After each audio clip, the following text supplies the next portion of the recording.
Vejam bem, a história que eu vou lhes contar hoje não é sobre heróis de capa ou reis em castelos. É sobre um menino, um garoto que mal tinha saído da infância, mas que carregava na cabeça a força de um exército inteiro. O nome dele era Léo. Léo não era um garoto comum. Enquanto os outros meninos de 12 anos na Vila Esperança trocavam figurinhas e jogavam bola na rua de terra batida, Léo estava debruçado sobre planilhas e códigos. Ele via o mundo não em cores ou formas, mas em números, em padrões, em algoritmos complexos. Dizem que ele aprendeu a ler a bolsa de valores antes de aprender a amarrar os sapatos. Um prodígio, um gênio, uma mente que nasceu décadas à frente do corpo que a carregava. A Vila Esperança era o oposto disso. Era um lugar de gente simples, de casas coloridas espremidas umas nas outras, onde o cheiro de café forte se misturava com o cheiro de poeira e esperança, como o próprio nome sugeria. Ali, todo mundo se conhecia. Se a dona Célia, mãe do Léo, estava doente, a vizinha trazia um caldo. Se faltava dinheiro para o aluguel, a comunidade dava um jeito. Era um lugar que funcionava na base da confiança e do afeto, não dos contratos. Dona Célia, coitada, se virava em 3 empregos para sustentar a casa. Ela não entendia metade do que Léo fazia no computador velho que o vizinho consertou. Mas ela entendia o brilho nos olhos dele. Ela sabia que aquele filho não era para ficar ali, na poeira da Vila Esperança. Ele era para o mundo, para as universidades, para os lugares onde os números mandavam. Mas, como vocês sabem, em toda a história de gente boa e humilde, sempre tem um vilão, uma sombra que vem para estragar a festa. E a sombra da Vila Esperança tinha nome e sobrenome: Victor Crowley. Victor Crowley não era um homem, era uma instituição, um magnata imobiliário. Ele não construía casas, ele construía impérios de vidro e aço. Ele comprava quarteirões inteiros, passava o trator e colocava torres luxuosas no lugar. Para ele, gente como a de Vila Esperança não era cliente, era estorvo. Era sujeira que precisava ser varrida para que o concreto pudesse ser derramado. Crowley tinha chegado na região há uns 2 anos, comprando terrenos discretamente, como um predador que cerca a presa. No começo, ninguém deu muita bola. A Vila Esperança era antiga, era patrimônio afetivo, mas não era rica. Quem ia querer aquele pedaço de terra? Pois é, minha gente, Victor Crowley queria. Ele via o potencial. Ele via a localização privilegiada que a Vila Esperança tinha, escondida ali, esperando ser descoberta pelos ricos da cidade. Léo, com seus 12 anos e a mente afiada, foi o primeiro a perceber a movimentação. Mãe, a Crowley Incorporações comprou mais 3 lotes na rua de cima, ele disse uma noite enquanto Dona Célia costurava uniformes escolares. Dona Célia suspirou sem tirar os olhos da agulha.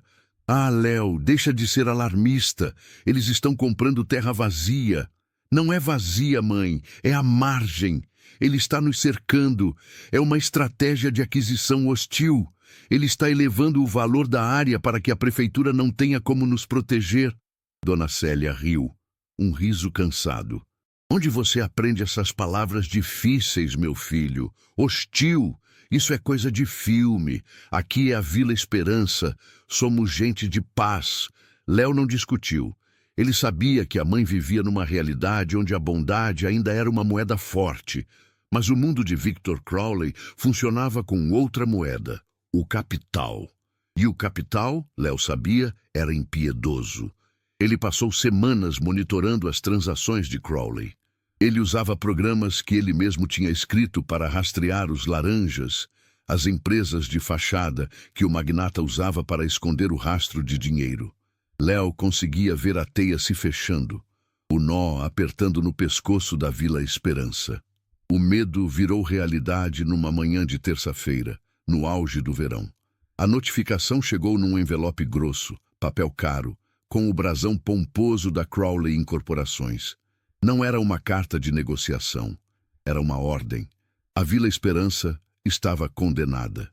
O documento, escrito em termos jurídicos frios e cruéis, informava que, devido a uma série de irregularidades de zoneamento e necessidade de reestruturação urbana, todos os moradores da Vila Esperança deveriam desocupar suas propriedades em 60 dias. 60 dias. 2 meses para desmontar uma vida inteira, para encontrar um novo lar, para recomeçar do zero, sem ter nem o dinheiro para o primeiro aluguel. Quando Dona Célia leu, ela sentou no chão da cozinha, o rosto pálido. O envelope caiu da mão dela. Léo, o que é isso? Léo pegou o papel. Ele leu cada linha, cada parágrafo. Não havia margem para erro. Crowley tinha usado a lei a seu favor, explorando brechas antigas e talvez até subornando alguém na prefeitura. Era legal, mas era perverso.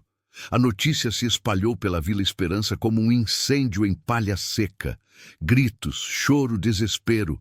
As pessoas se reuniram na praça, debaixo da velha mangueira que era o coração da comunidade. Seu Manuel, que vendia pastel há 40 anos na esquina, estava com a voz embargada.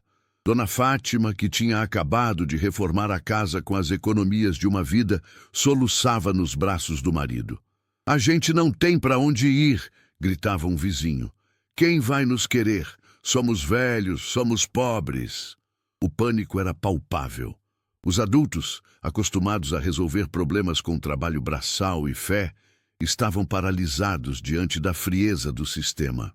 Victor Crowley não era um bandido que se enfrentava na rua.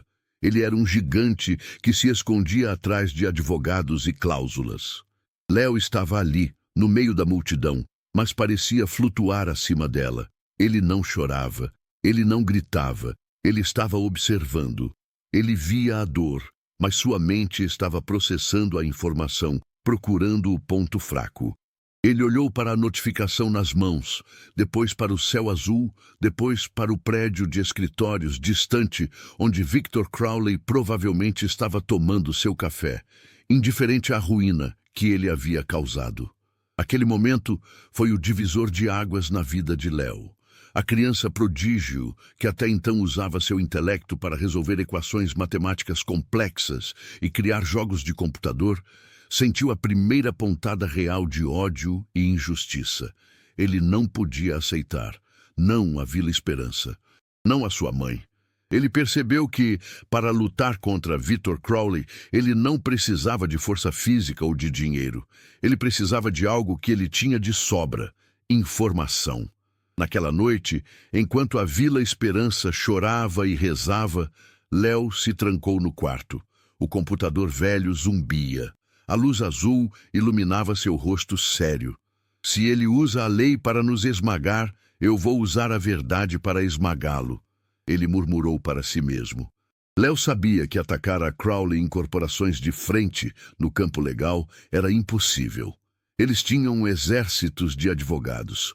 Mas Victor Crowley não era apenas uma empresa. Ele era uma marca. Ele era um nome. E todo nome, todo império construído tem um ponto de vulnerabilidade: a reputação. Se Léo conseguisse sujar o nome de Crowley, se ele conseguisse expor a podridão por baixo do verniz de sucesso, o império ruiria, ou pelo menos seria forçado a recuar. O primeiro passo era entrar. Léo precisava de acesso. Ele começou cavando, não na internet superficial que a maioria das pessoas usa. Ele mergulhou no subsolo digital, nos fóruns criptografados, nas redes de dados obscuras, onde informações financeiras e segredos corporativos eram negociados como especiarias raras. Léo não era um hacker, no sentido tradicional, que destrói sistemas por diversão. Ele era um estrategista de dados. Ele procurava por migalhas, por falhas humanas. Ele sabia que, por mais seguro que fosse o sistema de Crowley, alguém em algum lugar havia cometido um erro. Ele passou 48 horas ininterruptas, bebendo café frio e ignorando os chamados preocupados da mãe.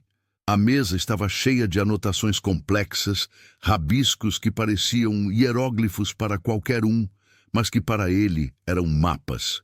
Ele rastreou os dados públicos de Crowley: licitações, doações políticas, projetos passados.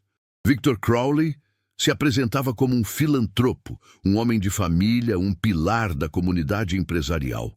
Ele dava entrevistas falando sobre ética e progresso. Era tudo muito limpo, muito perfeito. E é aí que Léo sentiu o cheiro da podridão. Ninguém que derruba comunidades inteiras para construir arranha-céus é tão limpo assim. A perfeição era uma máscara. Léo focou nos projetos que Crowley havia abandonado misteriosamente nos últimos 5 anos.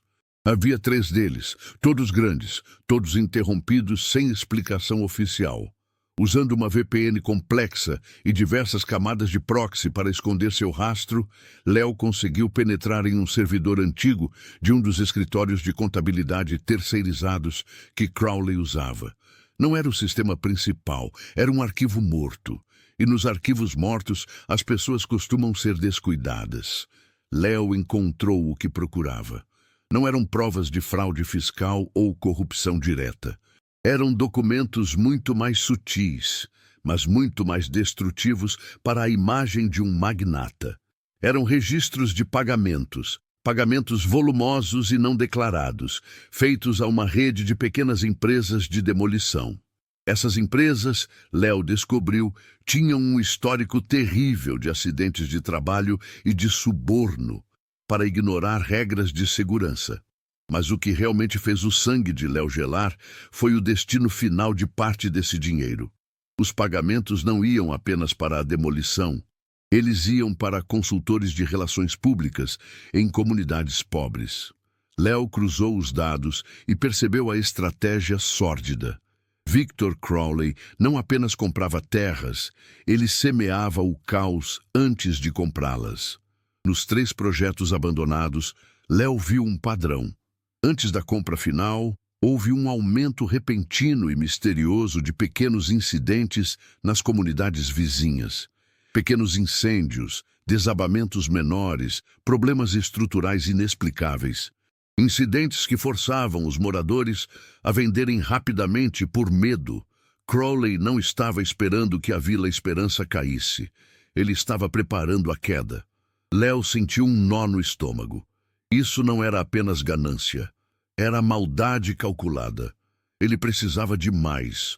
Ele precisava de algo que ligasse Crowley diretamente a esses crimes. Algo que não pudesse ser negado pelos advogados. Léo voltou ao ataque, mas agora com um alvo mais preciso. Ele sabia que o dinheiro sujo tinha que ter sido movimentado por alguém de confiança. Ele focou no braço direito de Victor Crowley, um homem chamado Dr. Eloy. Dr. Eloy era o VP de operações, o cão de guarda. Ele era quem assinava os cheques e quem dava as ordens. Léo passou 3 dias inteiros monitorando a vida digital de Dr. Eloy. Ele não tentou invadir o telefone dele.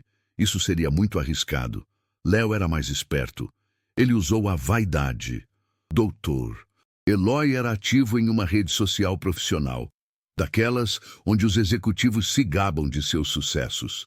Léo sabia que pessoas assim, mesmo sendo cautelosas, adoram deixar rastros de sua importância. Léo encontrou uma foto inocente, tirada no aniversário de Dr. Eloy, com a legenda "Celebrando mais um ano de sucesso com a equipe que faz acontecer". Na foto, estava ele sorrindo e mais uns 10 executivos. Léo usou um software de reconhecimento facial de código aberto para identificar cada um deles. Um deles, um homem chamado Marcos, era o gerente de projetos que havia supervisionado os 3 empreendimentos abandonados. E Marcos era descuidado. Léo descobriu que Marcos usava a mesma senha, uma variação do nome do seu cachorro, para a rede social, para o e-mail pessoal e, crucialmente, para um serviço de armazenamento em nuvem que ele usava para guardar arquivos de trabalho fora do escritório. Era a porta de entrada que Léo precisava. Quando Léo acessou o armazenamento na nuvem de Marcos, foi como entrar no cofre do inimigo. Havia pastas e mais pastas de relatórios, memorandos e, o mais importante, comunicações internas. Léo vasculhou os arquivos procurando a palavra-chave, Vila Esperança, e ele encontrou. Um relatório interno datado de 6 meses antes, intitulado Estratégia de Desvalorização da Área Leste, Fase 1. O relatório detalhava, com frieza assustadora, o plano para tornar a Vila Esperança insustentável. Não falava em incêndios, falava em intervenções estruturais preventivas. Falava em aumentar o custo de manutenção da área e acelerar a deterioração da infraestrutura. Era a prova definitiva de que Victor Crowley não estava apenas comprando. Ele estava destruindo ativamente o lar de centenas de pessoas para forçá-las a fugir. Léo tinha o que precisava para começar a guerra.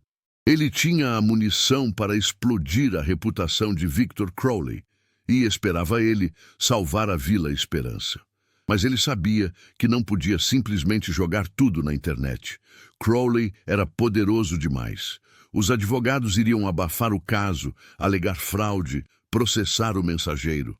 Léo tinha que ser cirúrgico. Ele tinha que criar um escândalo tão grande, tão barulhento, que nem o dinheiro de Crowley conseguiria silenciar.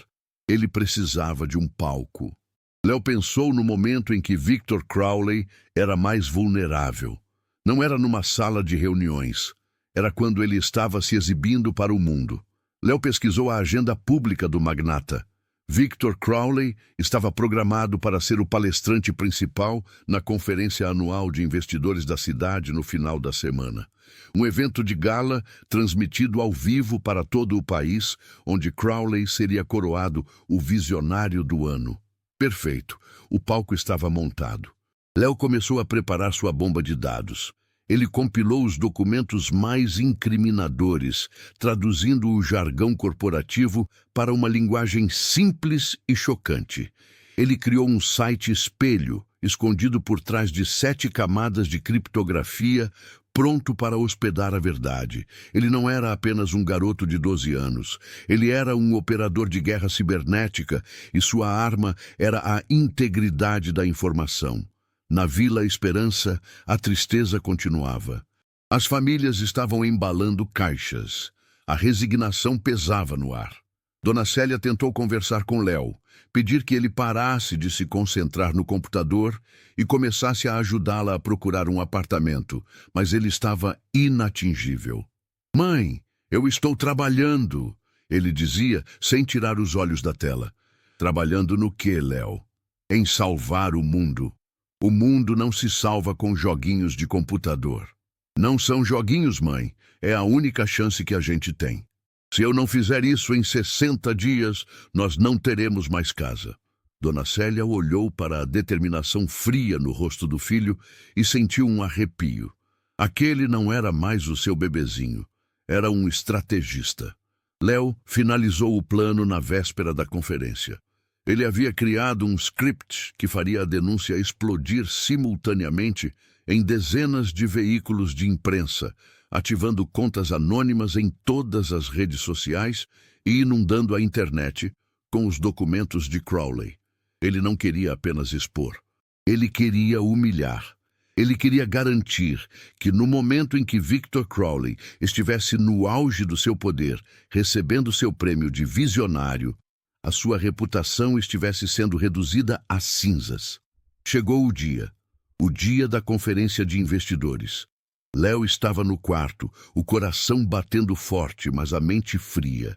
A televisão estava ligada, transmitindo ao vivo o tapete vermelho e a entrada dos figurões. Dona Célia estava na sala, assistindo também, mas por curiosidade mórbida. Ela queria ver a cara do homem que estava destruindo a vida deles. Victor Crowley subiu ao palco. Ele estava impecável, terno de grife, sorriso largo, a personificação do sucesso. Ele começou a discursar sobre o futuro da cidade, sobre a importância do desenvolvimento e, ironicamente, sobre a responsabilidade social corporativa. "Nós, da Crowley Incorporações, não construímos apenas prédios", ele dizia, com a voz grave e confiante. "Nós construímos comunidades, nós investimos nas pessoas." Léo olhou para a tela, sentindo a bile subir. Que hipocrisia! Ele levou a mão ao teclado. Faltavam 10 segundos para o momento em que ele ativaria o script. 10 segundos para Victor Crowley perder tudo. Léo fechou os olhos por um instante. Ele pensou na Vila Esperança, no cheiro de café, nos vizinhos, na sua mãe. Ele não estava fazendo isso por dinheiro. Ele estava fazendo por justiça. Ele respirou fundo e apertou a tecla Enter. O plano de ataque digital de Léo foi instantâneo e devastador. Em menos de 1 minuto, sites de notícias em todo o país começaram a piscar com manchetes bombásticas. O lado negro de Crowley. Documentos vazados revelam táticas de desvalorização imobiliária contra os mais pobres. O artigo principal, escrito anonimamente por Léo, detalhava a estratégia de intervenções estruturais e ligava diretamente o magnata ao abandono forçado de comunidades.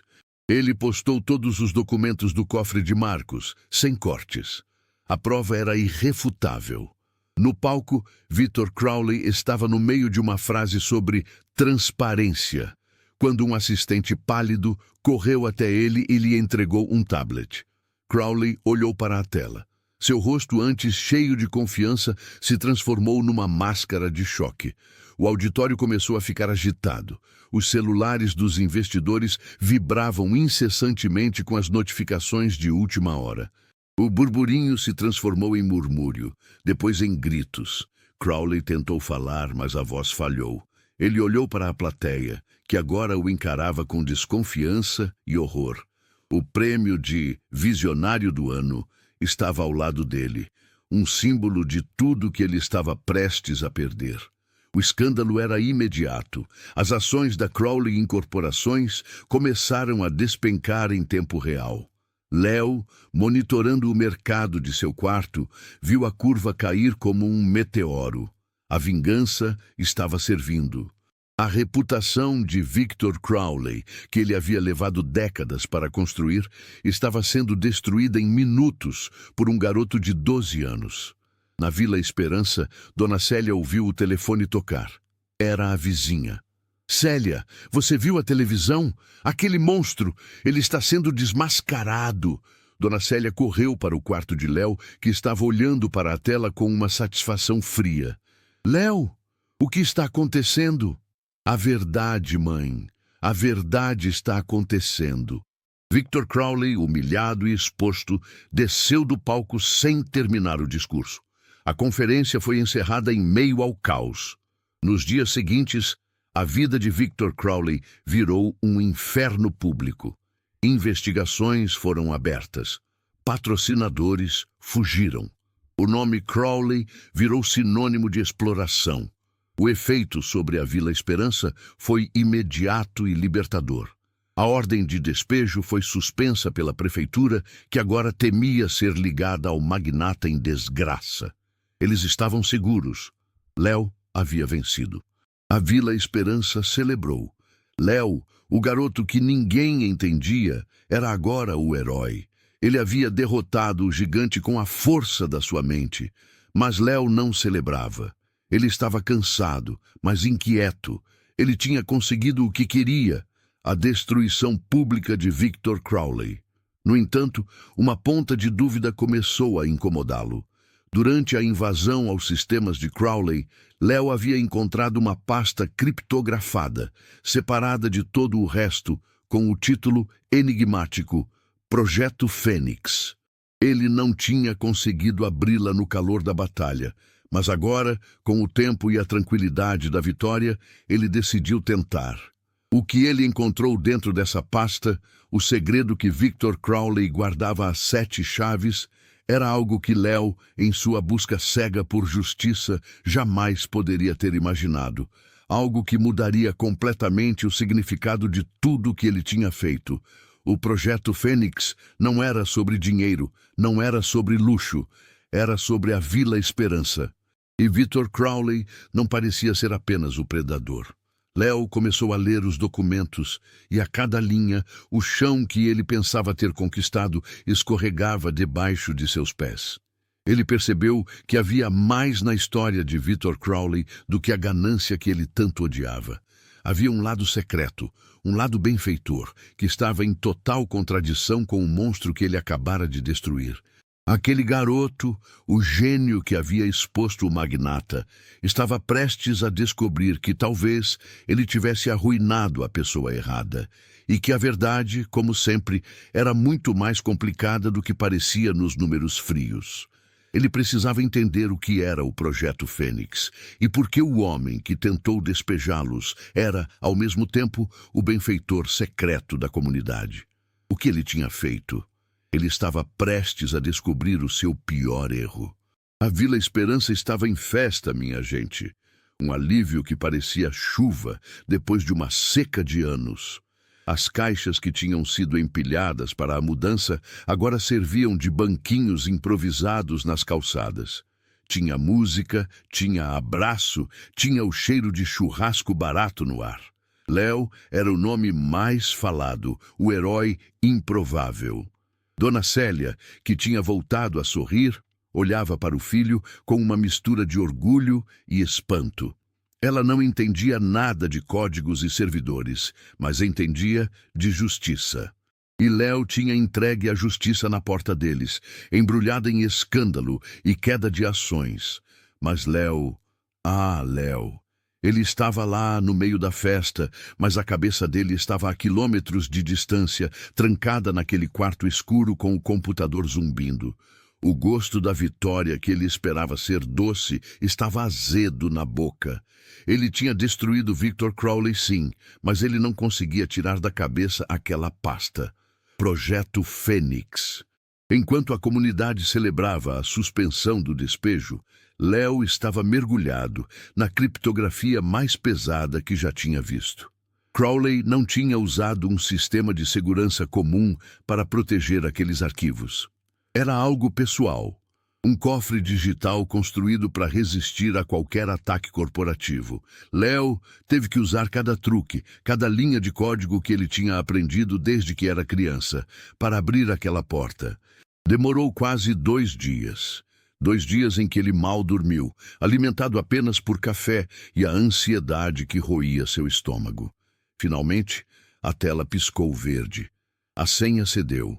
O conteúdo da pasta se revelou. Léo esperava encontrar mais sujeira, mais prova de fraude, talvez a lista de políticos subornados.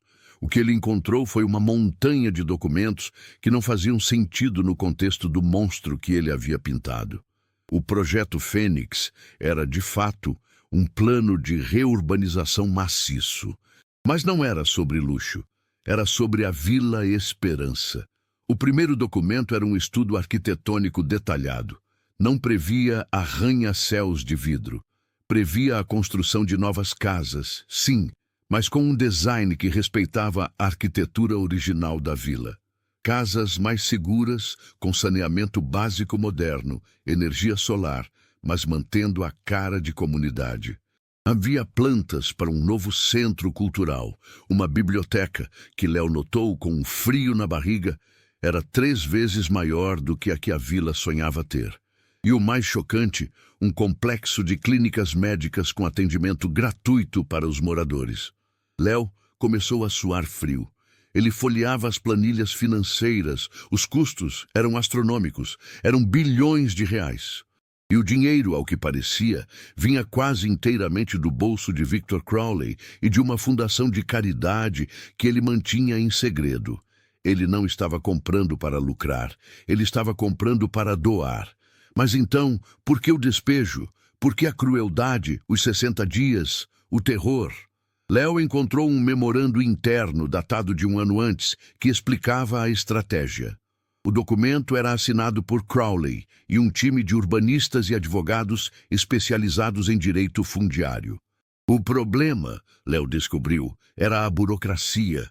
A Vila Esperança, por ser uma ocupação histórica e informal, tinha títulos de propriedade confusos, misturados com zoneamento industrial antigo e uma série de pendências legais que a prefeitura se recusava a resolver. O memorando explicava que, para conseguir a licença para um projeto de reurbanização social desse porte, que exigia a transferência de posse para os moradores com títulos definitivos e a mudança radical do zoneamento, era preciso, paradoxalmente, limpar o terreno legalmente. O único caminho legalmente viável para forçar a prefeitura a cooperar e para garantir que a terra fosse transferida para a fundação de Crowley e daí para os moradores era declarar a área como terreno de risco e emitir uma ordem de despejo para, em seguida, iniciar o processo de rezoneamento e reconstrução sob um novo regime legal. Era um nó jurídico. Para salvar a Vila Esperança permanentemente, era preciso, primeiro, condená-la temporariamente.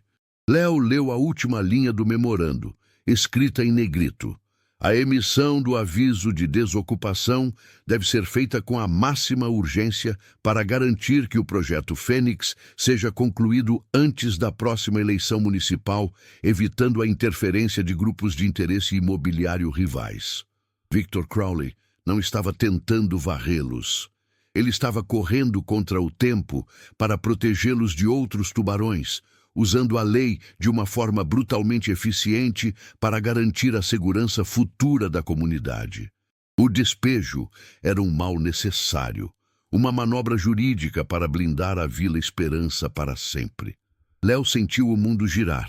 O ódio que ele havia cultivado por semanas, o motor de sua vingança, desmoronou em pó.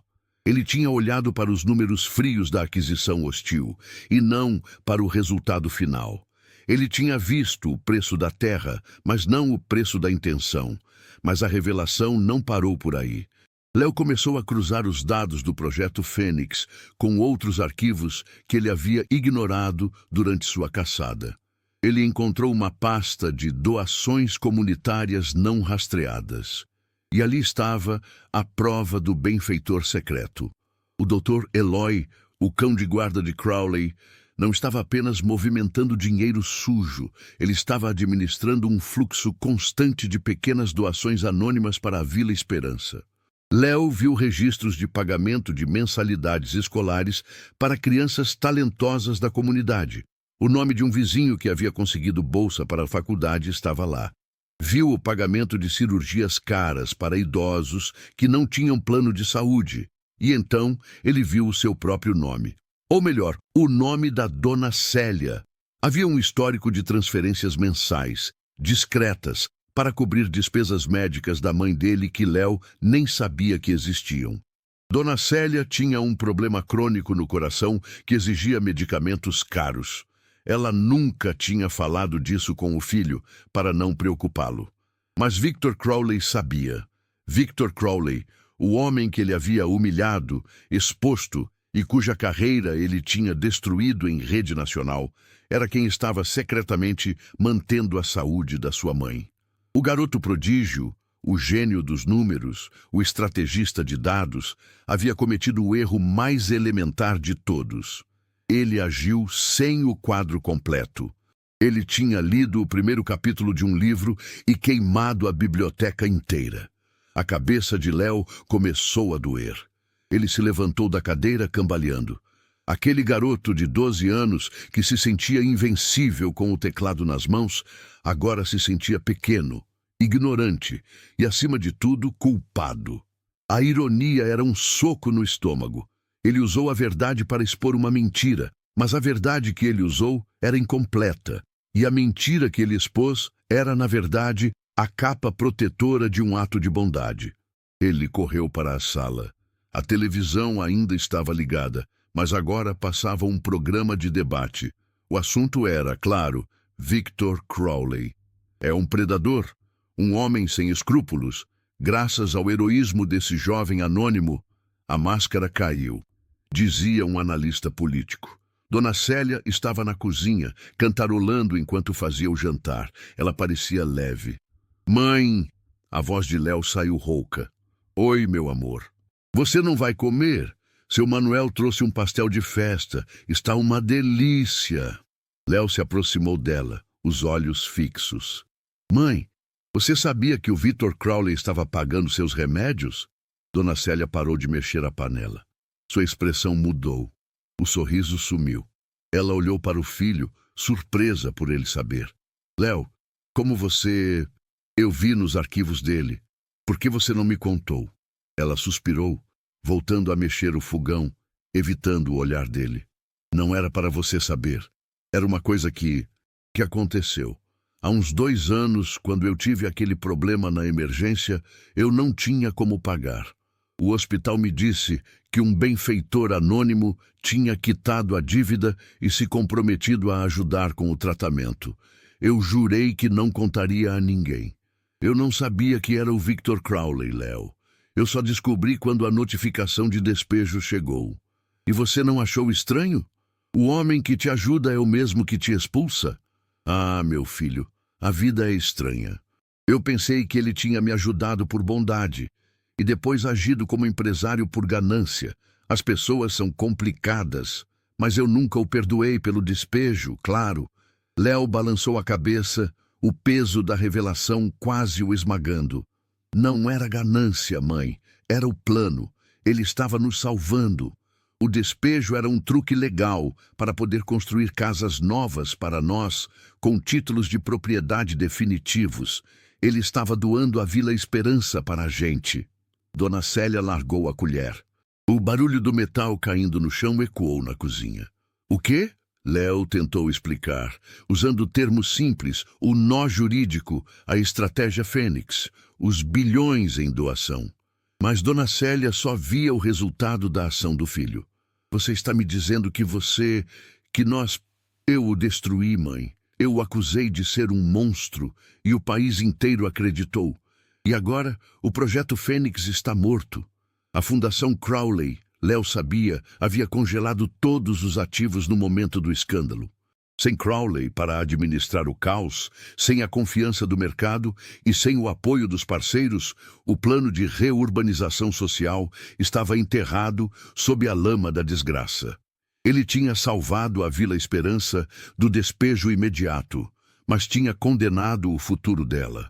Eles continuariam naquelas casas velhas, sem saneamento, vulneráveis à próxima ameaça, porque o único homem que se importou o suficiente para gastar sua fortuna em uma solução real, agora era um pária. A festa lá fora parecia um deboche. Léo, o que a gente faz agora? Perguntou Dona Célia, a voz trêmula. Léo, o gênio que tinha todas as respostas, não tinha nenhuma. Ele tinha que consertar. Mas como? Ele tinha usado o poder da informação para destruir. Agora ele precisava usá-lo para reconstruir, e isso era muito mais difícil. A primeira coisa era encontrar Victor Crowley. Desde a conferência, o magnata havia sumido do mapa. Os advogados dele estavam emitindo notas vagas, e a imprensa só falava em esconderijo e fuga. Léo voltou ao seu posto, mas agora sua busca era diferente. Não era uma caçada, era um resgate. Ele usou seus truques para rastrear os movimentos digitais de Crowley, mas o homem tinha se tornado um fantasma. Ele não usava celular, não acessava contas bancárias, não deixava rastro de IP. Era como se Victor Crowley tivesse realmente morrido no dia em que Léo apertou o Enter. Léo focou no Dr. Eloy, o VP de operações. Eloy era o único elo. Ele descobriu que Eloy estava sendo investigado e havia se isolado em uma casa de campo longe da cidade, esperando a poeira baixar. Léo não podia simplesmente invadir a casa de campo, mas ele podia invadir o sistema de segurança. Usando uma rede de câmeras de trânsito e satélites de mapeamento, Léo conseguiu localizar a propriedade. Ele viu Eloy entrando e saindo, sempre com uma expressão sombria. Léo precisava falar com ele. Ele precisava saber onde Crowley estava e, mais importante, se o projeto Fênix ainda tinha salvação. Ele pegou a bicicleta velha e enferrujada que usava para ir à escola. A casa de campo ficava a mais de 50 quilômetros na zona rural. Mas Léo não pensou 2 vezes. Ele precisava ir. Ele precisava encarar a verdade. Dona Célia tentou detê-lo. Léo, é perigoso. O que você vai fazer lá? Eu vou consertar o que eu quebrei, mãe. Eu sou o único que pode. Ele pedalou a noite toda. A escuridão da estrada era um espelho da confusão na sua mente. Ele pensava em cada linha de código que havia escrito, cada migalha de informação que havia usado para construir a narrativa do vilão. Ele tinha sido tão arrogante, tão certo da sua visão de mundo em preto e branco. Chegando à propriedade de Eloy ao amanhecer, Léo se escondeu atrás de um muro de pedra. A casa era grande, mas modesta para um executivo. Ele viu o Dr. Eloy sair para pegar o jornal. Léo respirou fundo e saiu do esconderijo. Dr. Eloy. O executivo, um homem grande e de aparência cansada, se virou, assustado. Ele viu um garoto magro de 12 anos, coberto de poeira da estrada. Quem é você? Saia daqui. Eu sou Léo. Eu sou o garoto que vazou os documentos. Eloy empalideceu. Ele largou o jornal. Por um momento, Léo pensou que ele chamaria a polícia ou o atacaria, mas Eloy apenas o encarou com uma tristeza profunda. Você fez um estrago, garoto. Eu sei. Eu li o Projeto Fênix. Eu sei que você e Crowley estavam tentando ajudar a Vila Esperança.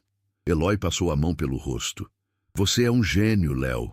Um gênio imprudente. Você destruiu a única chance que aquela comunidade tinha de escapar da pobreza estrutural. Você nos forçou a parar tudo. Onde ele está? Onde está Victor Crowley? Eu preciso falar com ele. Eu preciso dizer que eu posso reverter isso. Eloy deu uma risada amarga. Reverter? Não se reverte isso, Léo. A honra de um homem não é um arquivo que você deleta e recupera. O mercado não perdoa. E a mídia te ama agora, o garoto herói que derrubou o gigante. Você acha que eles vão querer ouvir que o gigante era, na verdade, um benfeitor? Eu tenho que tentar. Eu tenho as provas. Eu tenho os documentos do Fênix.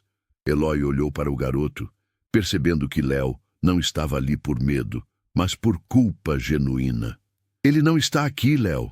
Ele está se recuperando. Ele está acabado. A fundação foi congelada. O dinheiro está preso. Ele perdeu tudo. E o pior de tudo, ele perdeu a fé. Onde ele está? Por favor. Eloy hesitou. Ele olhou para os lados, depois baixou a voz. Ele está em um lugar simples, isolado. Ele não quer ver ninguém. Ele está em uma pequena casa de praia, alugada por um nome falso. Ele me proibiu de dar a localização. Mas Eloy pegou um papel no bolso, anotou um endereço rapidamente e entregou a Léo. Se você vai fazer isso, garoto, faça certo. Você precisa de mais do que documentos. Você precisa de um plano de ataque de relações públicas tão forte quanto o seu primeiro ataque. Léo pegou o papel, sentindo a urgência da missão. Por que você está me ajudando? Porque Victor Crowley não é um santo, Léo. Ele é um homem de negócios. Ele faz jogadas duras, mas ele tem um código. E o Projeto Fênix era a coisa mais importante na vida dele. Ele queria deixar um legado de verdade, não de concreto. Se você pode trazer isso de volta por Vila Esperança, então faça. Léo agradeceu e montou na bicicleta, o papel amassado no bolso. O novo destino era a costa, a algumas centenas de quilômetros de distância. Ele ligou para a Dona Célia, que estava preocupada, e disse que estava bem, que voltaria logo, mas que tinha um trabalho urgente a fazer.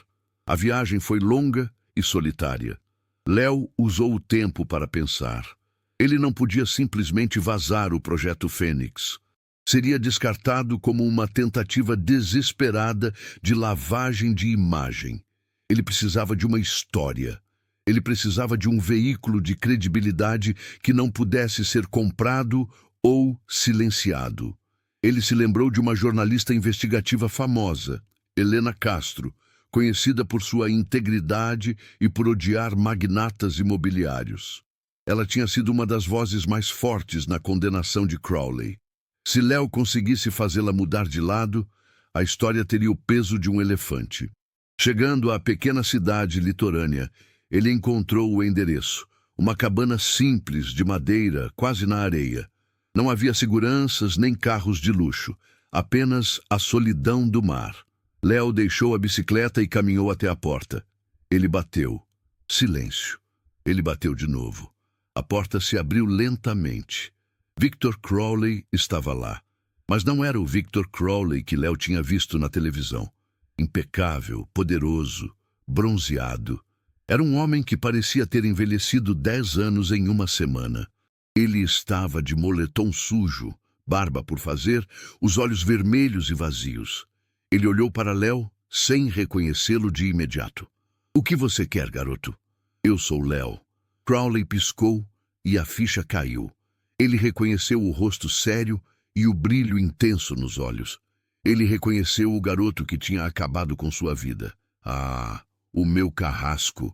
Você veio ver o resultado do seu trabalho? Entre." Léo entrou na cabana. O lugar cheirava a maresia e derrota. "Eu li o Projeto Fênix. Eu sei o que você estava fazendo."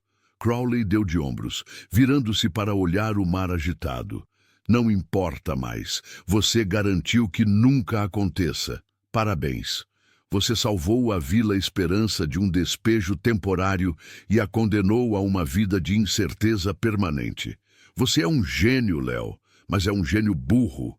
A franqueza do magnata atingiu Léo como um tapa. "Eu sinto muito", disse Léo, e a voz dele era a de um garoto, não a de um estrategista.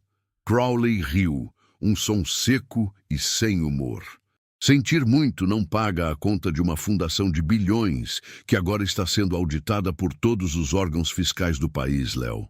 Sentir muito não reconstrói a confiança. Eu posso ajudar a reverter. Eu tenho uma ideia. Eu posso usar a mesma plataforma, o mesmo método, para divulgar a verdade." Crowley se virou, os olhos vazios, fixos no menino. "E quem vai acreditar? A história do garoto que se enganou e destruiu a vida de um homem rico, mas que agora quer se redimir? A mídia adora a queda, Léo, não a redenção. Mas a verdade está nos documentos. A parte sobre minha mãe, sobre as doações anônimas. Léo, eu passei a minha vida inteira garantindo que ninguém soubesse dessas doações. Se eu fosse pego, seria chamado de manipulador ou trapaceiro fiscal.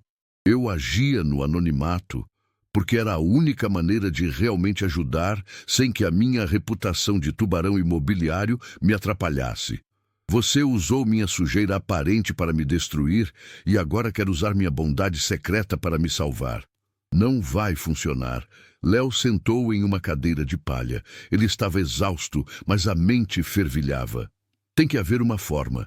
Eu preciso da sua ajuda. Se o Projeto Fênix é tão importante, você precisa lutar por ele." Crowley balançou a cabeça. "Eu não tenho mais força. Você me tirou a reputação e o poder de barganha. A única coisa que me resta é a minha solidão." "E a Vila Esperança? Você vai desistir de tudo que você planejou?" Essa pergunta atingiu Victor Crowley. Ele apertou os punhos. "Eu não desisto, mas as coisas são diferentes agora.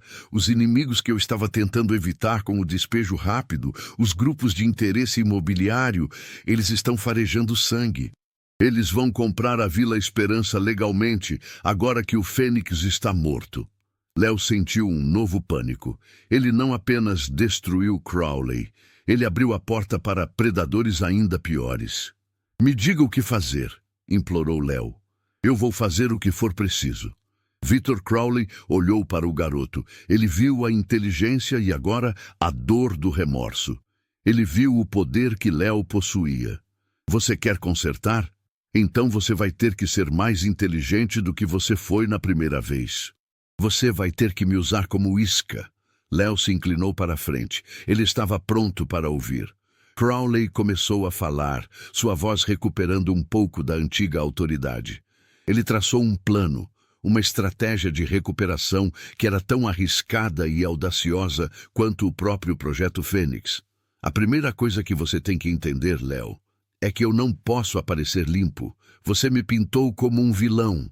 E é como vilão que eu tenho que agir para salvar o projeto. Mas as pessoas precisam saber a verdade sobre o Fênix. Elas saberão, Mas não agora. Se a verdade sair agora, eles vão nos rotular de desespero. Você precisa de um intermediário que seja inatacável. Você precisa da jornalista que te defendeu, Helena Castro. Léo franziu a testa. Ela me odeia. Ela me chamou de predador em rede nacional. Exatamente. Se ela que me odeia for a pessoa a apresentar a verdade, o público vai acreditar. Você vai ter que dar a ela a maior história da vida dela, a redenção do monstro. O plano era complexo e exigia que Léo se expusesse completamente, revelando que ele era o garoto anônimo que tinha derrubado Crowley. Ele teria que entregar todas as provas do projeto Fênix para Helena Castro, mas não de uma vez. Ele teria que dosar a informação, construindo a narrativa da redenção lentamente, enquanto Crowley, nos bastidores, trabalhava para realinhar os fundos congelados. Eu preciso que você faça uma coisa para mim, Léo, disse Crowley, olhando-o nos olhos. Eu preciso que você prove que o meu erro não foi em tentar ajudar a Vila Esperança, mas em não ter contado a verdade. Eu preciso de você para ser a minha voz. E você vai ter que enfrentar a fúria da Vila Esperança quando eles descobrirem que o herói deles pode ter sido o maior sabotador. Léo engoliu em seco. Enfrentar a fúria dos vizinhos que ele amava era um preço alto, mas ele tinha que pagar. Ele tinha destruído a esperança da vila e agora ele precisava reconstruí-la, mesmo que isso significasse perder o status de herói. Eu faço, disse Léo determinado. Ele sabia que a missão de consertar o mundo era muito mais difícil do que a missão de quebrá-lo. E o primeiro passo era ir até Helena Castro e confessar que o gênio de 12 anos era, na verdade, o maior burro da cidade. Léo e Crowley passaram o resto do dia na cabana, traçando a estratégia. O magnata, aos poucos, voltava a ser o estrategista frio e calculista que Léo havia admirado e temido. Mas agora eles estavam no mesmo time, lutando pelo mesmo objetivo. A Fênix precisava renascer das cinzas que Léo havia criado. E para isso, Victor Crowley precisava ressurgir, mesmo que como um vilão compreendido. Léo sabia que a história deles estava longe do fim. Ele estava prestes a iniciar a parte mais perigosa de sua jornada. Ele tinha que ir à mídia, se expor e fazer o impensável, defender o homem que ele havia jurado destruir. A redenção estava prestes a começar. Léo pedalou como se a própria culpa o estivesse empurrando. Ele tinha o mapa na mão, o plano de Victor Crowley na cabeça e o peso de ter condenado centenas de pessoas no estômago. Ele não era mais o herói da Vila Esperança. Ele era o garoto que tinha quebrado o único salva-vidas. A primeira parada foi a capital, onde a jornalista Helena Castro tinha seu QG. Léo não podia simplesmente ligar. Ele precisava de impacto, de choque. Ele descobriu que Helena Castro daria uma entrevista ao vivo em um dos maiores canais de notícias, debatendo justamente a queda de Crowley e celebrando a vitória da ética popular sobre a ganância imobiliária. Léo apareceu na porta do estúdio de televisão 20 minutos antes do programa começar. Ele estava sujo, cansado, mas com a pasta de documentos do Projeto Fênix apertada contra o peito. Ele foi parado pelos seguranças, claro. Eu preciso falar com Helena Castro. É urgente. É sobre Victor Crowley, disse Léo, a voz firme, apesar da idade. Os seguranças riram, achando que era um fã mirim ou um garoto perdido. Vá para casa, moleque. Ela está ocupada. Léo não se moveu. Ele puxou do bolso o celular velho e, em segundos, usando um script simples, fez os monitores de tela grande no saguão do estúdio piscarem com uma manchete que ele mesmo gerou. Léo, o garoto prodígio, revela ser o hacker por trás da queda de Crowley e promete nova bomba. O caos foi instantâneo. Produtores correram. Um deles reconheceu o nome Léo da investigação que tentava identificar o hacker anônimo. Em menos de 1 minuto, Léo estava na sala de maquiagem, de frente para Helena Castro. Ela era uma mulher de 40 e poucos anos, olhos inquisidores e uma postura de quem não aceita desaforo. "Quem é você? Que brincadeira é essa?" Ela exigiu, irritada pela interrupção. "Eu sou o garoto, o anônimo. Eu sou o Léo. Eu derrubei Victor Crowley e eu cometi um erro terrível." Helena Castro estreitou os olhos. Ela analisou o rosto de Léo, a inteligência que emanava dele. Ela percebeu que ele não estava mentindo. "Você tem 5 minutos antes de eu chamar a polícia." "O que você quer?" Léo não perdeu tempo. Ele abriu a pasta e jogou a pilha de documentos na mesa. "Você tem a história da sua vida. Você me chamou de herói, mas eu sou o sabotador. Victor Crowley não estava nos despejando por ganância. Ele estava nos salvando. O despejo era um truque legal para forçar a reurbanização e garantir títulos de propriedade para a Vila Esperança através do Projeto Fênix."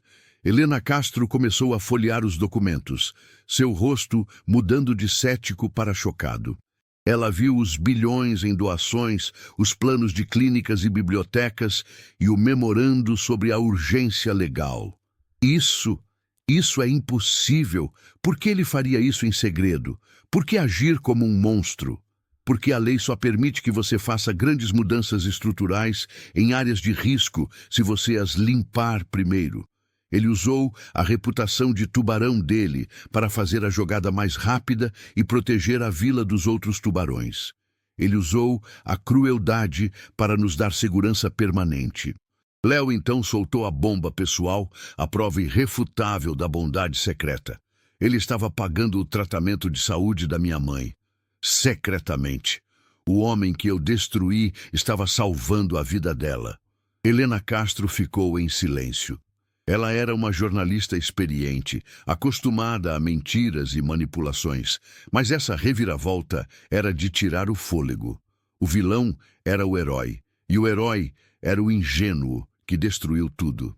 "Você me deu a história do ano, Léo," ela disse, pegando o telefone. "Mas você tem certeza do que está fazendo? Se você se expõe, a fúria do público que te celebrou vai cair sobre você." "Eu sei. Mas a Vila Esperança está em perigo. Os outros incorporadores estão chegando.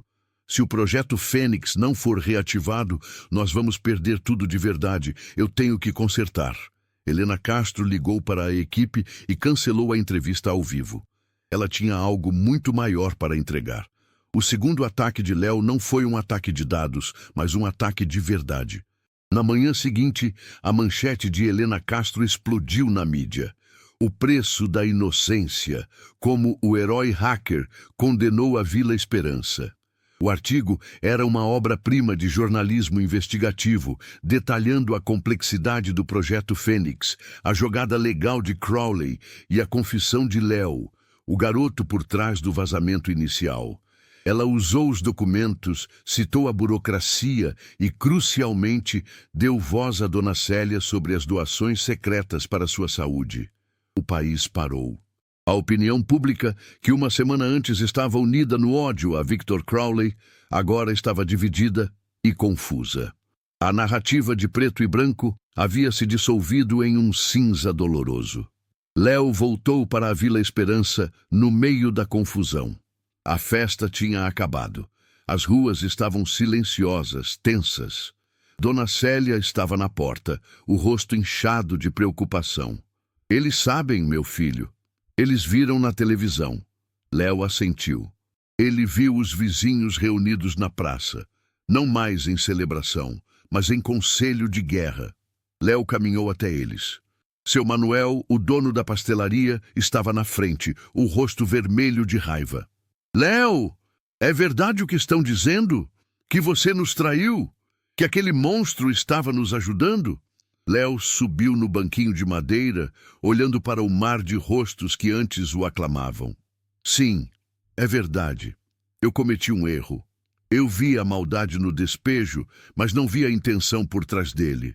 Eu vi os números da aquisição, mas não os números da doação." As pessoas começaram a gritar. "Você nos enganou!" gritou Dona Fátima. "Nós te celebramos. Você nos fez acreditar que estávamos seguros. E estávamos, temporariamente, Léo gritou, tentando se fazer ouvir. O despejo foi suspenso, mas agora a Vila Esperança está vulnerável de novo. Vocês acham que os outros tubarões não viram o escândalo? Eles estão vindo. Eles vão comprar a Vila Esperança legalmente e aí não haverá truque jurídico para nos salvar. Ele pegou os documentos do projeto Fênix que havia trazido.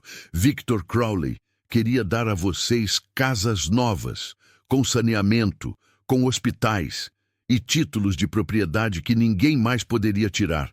Eu destruí isso. Eu tirei o futuro de vocês por causa da minha arrogância.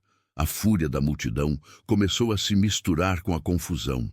Eles olhavam para os documentos que Léo agitava, para as plantas da nova Vila Esperança. Era difícil aceitar que o monstro que eles odiavam era o único que tinha um plano real. E o que a gente faz agora, gênio? Perguntou seu Manuel, a voz carregada de dor. O homem está arruinado, o dinheiro está preso. Nós lutamos e nós usamos a verdade. O plano de Crowley, mediado por Helena Castro, estava em pleno andamento. A exposição da verdade criou um clamor nacional. Não era mais sobre Victor Crowley, mas sobre a burocracia que forçava um homem a agir como vilão para fazer o bem. A pressão pública sobre a prefeitura foi gigantesca. Enquanto Léo enfrentava o julgamento dos vizinhos, Crowley, com a ajuda de Dr. Eloy e dos advogados, usava a confusão para reativar o projeto Fênix, mas de uma nova forma. Ele não podia mais ser o doador direto, pois estava sob investigação. Mas a fundação, agora sob o escrutínio de Helena Castro e da mídia, podia ser reestruturada. Léo, com sua habilidade digital, não apenas defendeu o projeto Fênix, mas o fortaleceu. Ele criou um portal de transparência, mostrando cada centavo da doação de Crowley, garantindo que o dinheiro fosse usado apenas para a Vila Esperança.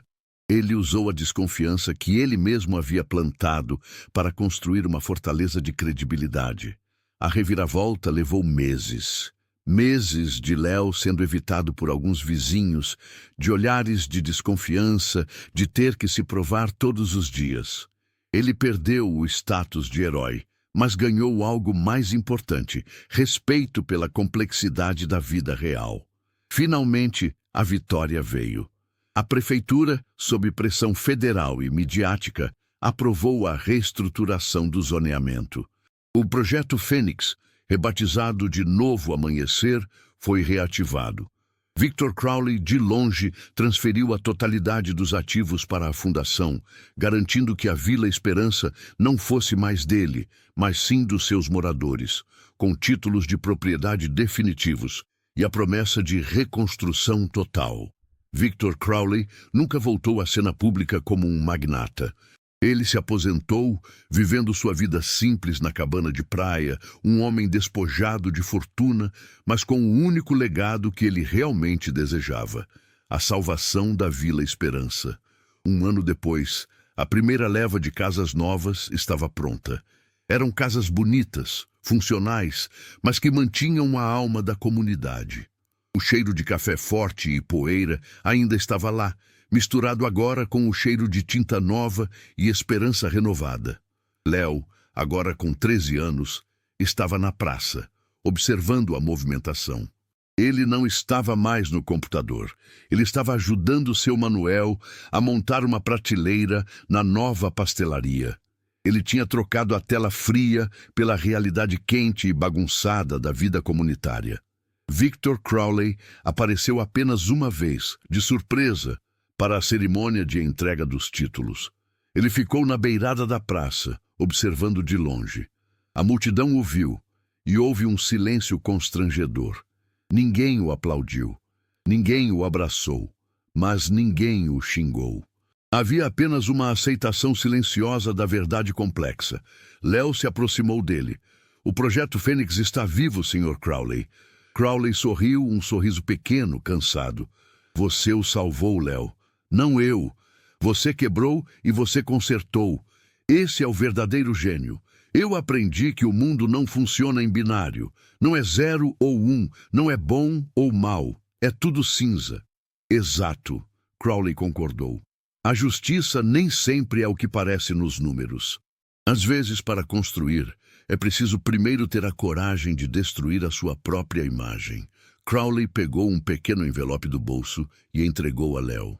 Isso é para você, não é dinheiro. Léo abriu o envelope. Dentro havia uma carta de aceitação em papel timbrado de uma universidade de prestígio no exterior. Era uma bolsa integral, garantida por uma doação anônima feita anos antes, quando Crowley ainda era um magnata poderoso. Eu não queria que a Vila Esperança fosse o fim da sua jornada, Léo. Era para ser o começo. Léo olhou para a carta, depois para Crowley e depois para a Vila Esperança, vibrando com vida nova. Ele tinha a chance de ir embora, de ser o prodígio que o mundo esperava. Mas ele tinha aprendido que seu lugar era ali, com sua comunidade, com a complexidade que ele havia aprendido a amar. Eu vou aceitar a bolsa, Sr. Crowley, disse Léo, mas não agora. Eles vão precisar de mim aqui por um tempo, para garantir que o Fênix continue voando. Crowley apenas assentiu, compreendendo. Ele apertou a mão de Léo, um aperto firme e respeitoso. Victor Crowley se virou e caminhou para longe, desaparecendo na rua de terra batida, deixando para trás seu verdadeiro legado. A Vila Esperança, finalmente segura, reconstruída não por um herói, mas pela verdade que nasceu do maior erro de um garoto gênio. E Léo, o prodígio, ficou ali, sabendo que a sabedoria mais valiosa que ele havia adquirido não estava em nenhum algoritmo, mas na humildade de reconhecer que a vida, assim como a justiça, é cheia de tons de cinza, e que às vezes, para salvar o seu lar, você tem que estar disposto a perder o seu nome. Antes de ir embora, pensa nisso por um segundo. Quantas vezes a gente acredita que está fazendo justiça sem conhecer toda a verdade? Essa história não é só sobre um gênio, um vilão ou uma queda pública.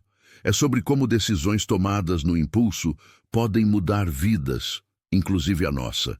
Se essa história te fez sentir algo, se em algum momento você ficou dividido entre certo e errado, então deixa um like agora, porque isso ajuda esse tipo de conteúdo a continuar existindo.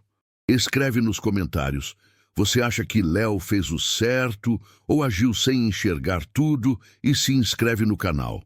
Aqui a gente não conta histórias só para entreter, a gente conta histórias que fazem pensar. Nos vemos no próximo vídeo.